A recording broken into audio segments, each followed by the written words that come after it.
You're listening to the Kilcullen Diary podcasts, stories in sound from a village grown bigger.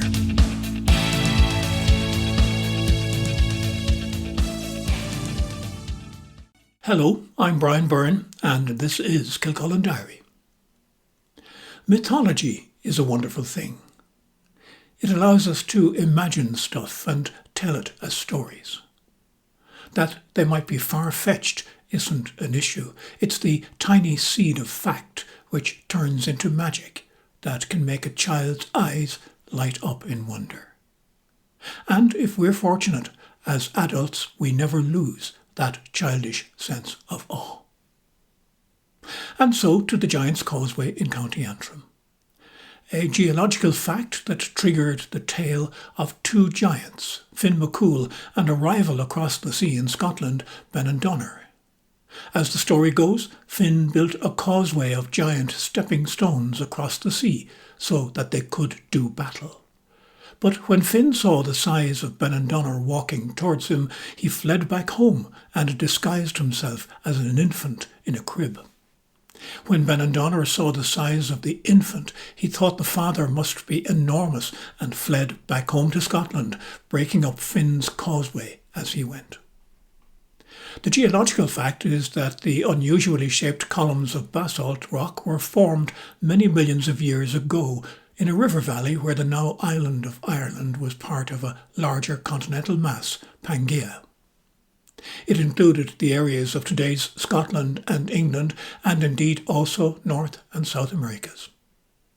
When eventually the shifting tectonic plates split chunks of Pangaea, and the sea at a later point turned Ireland into an island, the two ends of the basalt formations were left as the visible portions, in Antrim and across the sea in Scotland in what's known as Fingal's Cave. It is so unusual that this part of the North Antrim coast is designated as a UNESCO World Heritage Site. Long before that, of course, local people knew it through their folklore as the Giant's Causeway. Many are the stories and poems that have come down through the centuries about its own mythology.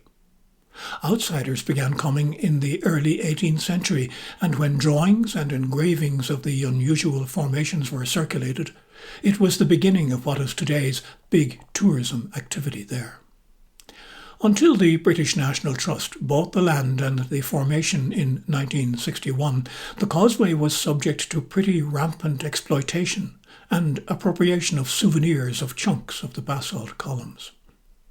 The Trust worked with landowners, tourism organisations, communities and the local authority to establish a series of coastal walks and visitor facilities. The UNESCO designation came in 1986, recognising the outstanding geological and other natural features. Nowadays, up to 1 million people visit the Giant's Causeway each year. A new visitor centre was opened in 2012, replacing one which had burnt down a dozen years before. The building itself is an exemplar of environmentally passive design, worth browsing its facilities for that alone. But of course, it's the stories of the area that are the main attraction, and these are told in many ways.